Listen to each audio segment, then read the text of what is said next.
Olá, seja bem-vindo. Visando contribuir com a divulgação de conteúdo sobre o autismo, iniciamos neste mês de abril a produção de uma série de material sobre o tema e, principalmente, buscamos produzir conteúdo que fale sobre as pessoas com autismo, mais do que falar sobre o transtorno em si, falar sobre pessoas. Quando a gente fala sobre pessoas, a gente enfatiza as pessoas. Quando a gente fala sobre o autismo, a gente enfatiza o transtorno. Então é importante a gente pensar nessa diferença. Afinal de contas, é aquilo de quem você fala ou do que você fala que vira foco, que ganha ênfase. Então, para continuarmos, quero retomar o conjunto de características utilizado para definir o quadro de autismo. Por que isso é importante? Porque outros transtornos, que a gente chama de transtorno do neurodesenvolvimento, dividem uma série de sintomas. Então, é preciso caracterizar com assertividade os sintomas do autismo, porque não você pode confundir sintoma de um outro transtorno, e depois a gente volta a falar sobre isso, sobre outros transtornos, com os sintomas do autismo. E assim, o diagnóstico pode não ficar um diagnóstico assertivo. Então, o nosso objetivo é focar nas pessoas, mais do que no sintoma. Mas é preciso ter clareza dos sintomas para a gente pensar nas pessoas. E produzir um entendimento e proporcionar interações mais assertivas com essas pessoas diante das suas necessidades. Eu entendo e não nego que falar sobre o autismo muitas vezes vai ser repetitivo. Afinal de contas, falar de autismo em abril é muito comum, é frequente, é uma política pública, por isso fala-se muito. Né? E falar sobre autismo, constantemente a gente tem ouvido falar em diversos contextos, seja no contexto escolar, seja nas interações sociais, por onde a gente faça, fala-se sobre autismo. Então, eu vou correr o risco de ser repetitivo, mas peço a vocês compreensão e que me acompanhem nesse esforço para que a gente construa uma linha de pensamento, para a gente construir um entendimento a respeito do autismo. Construir essa linha de pensamento, construir esse entendimento tem a sua importância, porque é ele que vai servir de base para a gente construir os relatórios, para a gente elaborar um diagnóstico, para a gente elaborar um relatório. Então, peço a vocês compreensão, peço a vocês paciência, para que a gente retome alguns conceitos, porque eles são de fundamental importância. É importante também a gente pensar no seguinte: vivemos em momentos em que informação é algo muito comum e muito corriqueiro. Né? Qualquer tema que você quiser, hoje você vai no Google ou em qualquer outra plataforma e você vai ter informação rapidamente. Ter acesso às informações me recorda uma questão que eu vivia e vivo ainda hoje, quando eu tenho contato com temas novos, seja em aulas, seja em conversas, seja em bate-papos, em qualquer contexto. Quando eu entro em contato com um tema novo, eu geralmente me pergunto, em que me serve? Né? Se é um tema de conteúdo científico, tema profissional, eu geralmente me pergunto, em que eu posso utilizar e como eu posso utilizar? Essa pergunta ela é muito importante, porque é a resposta para essa pergunta que vai direcionar a minha atenção, que vai direcionar meu foco. Então, ter acesso às informações não significa ter diagnóstico.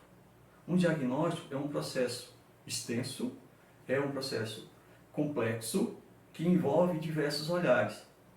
Então, diante das informações, a gente precisa ter também esse questionamento, ter essa capacidade de se perguntar em que isso vai me auxiliar, em que isso vai me auxiliar na minha interação com as pessoas, em que isso vai me auxiliar na interação com o meu filho, né? No caso de familiares que têm autismo. Então, a pergunta principal é essa: em que vai me auxiliar? Em outros contextos, a gente pode utilizar e ajustar isso às nossas necessidades, a família, a escola, na interação social, em qualquer ambiente. No entanto, quando a gente fala da postura profissional, da ação profissional, da interação profissional com essas pessoas, a gente precisa pensar que o documento produzido, um relatório produzido, ele tem uma importância maior. Então essa pergunta se torna ainda mais relevante. Daí a necessidade da gente retomar esses critérios.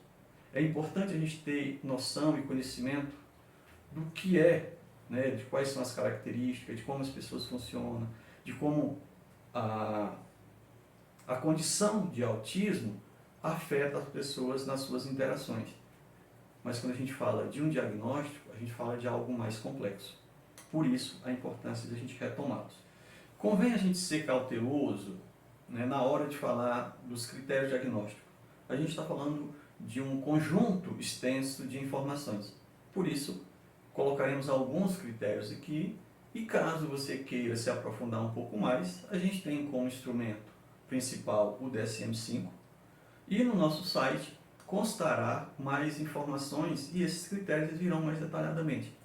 Então, caso queira, caso ache relevante, né, buscar essas informações, a gente disponibilizará no nosso site. Sobre os critérios propriamente dito, vale a gente pensar que, primeiro, os critérios diagnósticos, ele abrange a questão da interação social, que é um ponto fundamental, linguagem e comunicação. A interação social e o déficit em linguagem e comunicação, ou seja, o déficit em interação social, linguagem e comunicação, eles foram agrupados num só item, porque foi entendido que esses dois critérios eles são muito próximos e de difícil separação. Se você tem limitação na comunicação, consequentemente você vai ter limitação na comunicação social, na interação social. Por isso, esses dois critérios, do DSM-4 para o DSM-5, eles foram modificados. Então, isso é um ponto principal. Um outro ponto que é relevante a gente enfocar é que, mesmo em casos que o diagnóstico venha a ser tardio, os sintomas ou as características, né, eu prefiro mais o termo característica, eles têm que surgir lá na infância, na primeira infância, que é o período de 0 a 6 anos. Esse período ele é de extrema importância. Dada a sua importância, a gente vai voltar nesse tema em um vídeo específico, que é falando sobre o neurodesenvolvimento. Mas focando no objetivo principal, voltando ao objetivo principal, vale ressaltar que os sintomas eles têm que aparecer no início da infância. Mesmo que o diagnóstico venha a ser tardio, na hora de fazer a investigação, o profissional, o neuropsicólogo, ele vai focar no desenvolvimento da criança, que pode ser durante a gravidez, investigação sobre a gravidez, nascimento e os primeiros anos de vida. Pensando que essas habilidades precisam ser adquiridas dentro de uma proposta de desenvolvimento, né? A gente tem aí referenciais que dizem para a gente o quanto esse desenvolvimento está dentro do esperado ou não.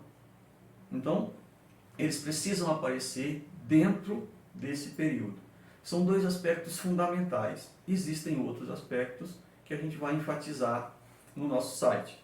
Então, aqui eu estou sendo bem resumido, né? Ele precisa ser na infância, na primeira infância.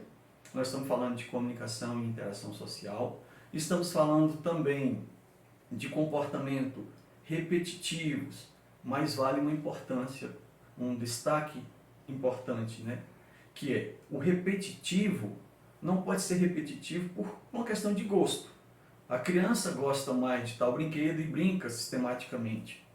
Quando a gente fala de repetitivo aqui, a gente está falando de restrição. É um comportamento repetitivo que restringe outros comportamentos, que restringe brincar com outra coisa, por exemplo. Então é importante pensar o repetitivo dessa forma. Lembro de situações em que atendi crianças, que às vezes você interagia com a criança e parece que ela ficava, né, distante.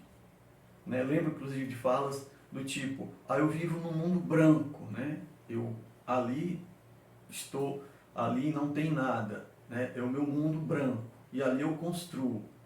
Quando a gente fala e ouve falas assim, a gente entende o comportamento da criança autista de às vezes ficar distante, como se ele abstraísse do mundo objetivo e concreto. Então esses são alguns dos sintomas que a gente tem sobre o autismo. talvez sejam os mais comuns, e daí a importância de enfatizá-los aqui. Como já falei, mais critérios a gente vai disponibilizar no nosso site. Assim, utilizando desses critérios e da investigação dos comportamentos, do histórico de desenvolvimento e da mensuração das habilidades escolares e cognitivas, entre outras habilidades, podemos concluir que as queixas apresentadas fazem parte ou não de um quadro autista, ou de repente pode fazer parte também de um outro quadro, de outro transtorno psicológico. Por isso é importante a gente utilizar esses critérios. No entanto, não só usar os critérios associados a essa investigação que eu já me referi antes, falando sobre o período da gravidez, o nascimento e o desenvolvimento dos primeiros anos. Se nós chegamos até aqui, provavelmente você está se perguntando se é possível a gente fechar um diagnóstico num único atendimento. E para essa pergunta eu sou bastante cauteloso com a resposta. Eu acho que há situações em que o quadro é muito clássico e a gente poderia fechar facilmente um diagnóstico.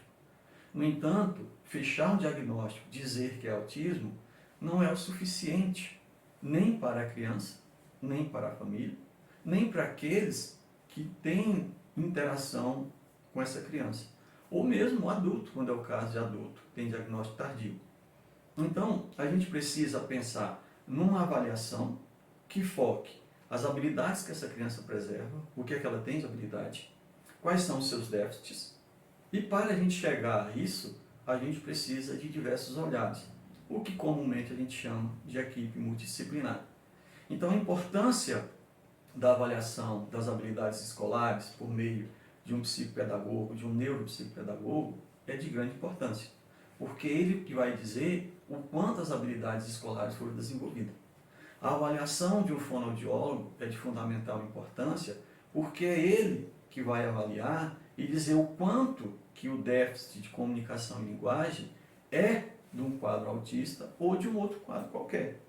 Porque nós não temos déficit de comunicação e linguagem apenas no autismo, temos em outros transtornos também, depois a gente vai falar sobre isso. Então, é importante esse olhar multidisciplinar. Eu falei sobre fono, falei sobre neuropsicopedagogo. A função do psicólogo é avaliar as habilidades cognitivas. E aí a gente está falando de comportamento e desenvolvimento neural. Porque nós sabemos, e hoje é largamente sabido, que o nosso comportamento ele é mediado pelo funcionamento neural. Havendo déficit nesse funcionamento, haverá déficit também no comportamento.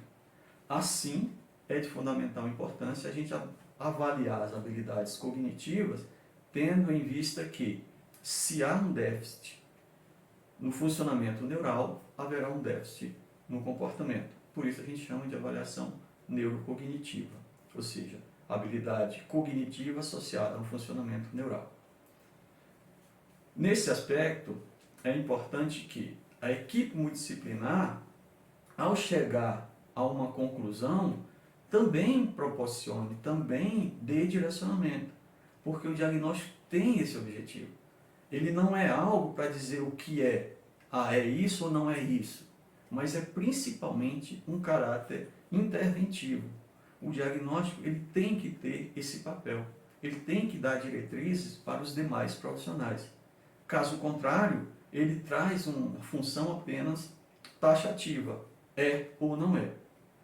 Por isso, voltando ao questionamento, é importante que a avaliação seja feita por uma equipe multidisciplinar e que esses diversos olhares proporcionem uma intervenção, uma proposta de intervenção, visando compensar ou minimizar déficits em virtude de um desenvolvimento que não foi pleno ou um desenvolvimento atípico. É com base nesses princípios, no entendimento da complexidade, que não é uma complexidade impossível de se fazer, ela é complexa porque envolve diversos olhares. Com base nesse entendimento, nesse princípio, aqui na Clínica Helios, nós estamos montando uma equipe que seja capaz de proporcionar às crianças e adultos esse olhar cauteloso, esse olhar assertivo. Então, quando nós fazemos os nossos diagnósticos aqui, eles são baseados nesse olhar, nesse referencial.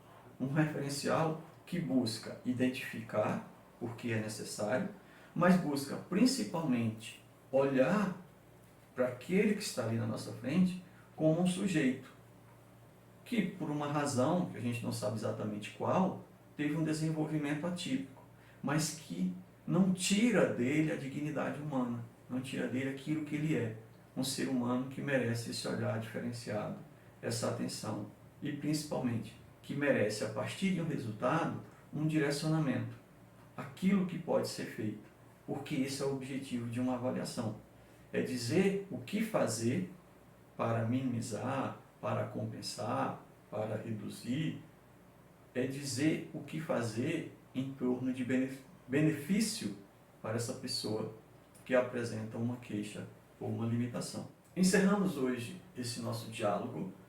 Espero ter contribuído com o tema. A gente está falando do diagnóstico. É um tema breve, é uma conversa breve, não esgota o tema. Convido vocês a acompanhar no nosso site, nas nossas redes sociais, mais conteúdo sobre esse assunto, né?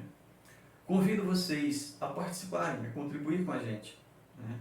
É um tema que requer a troca, e essa troca nos ajuda direcionando o nosso olhar também para aquilo que deve ser produzido, para aquilo que deve ser divulgado.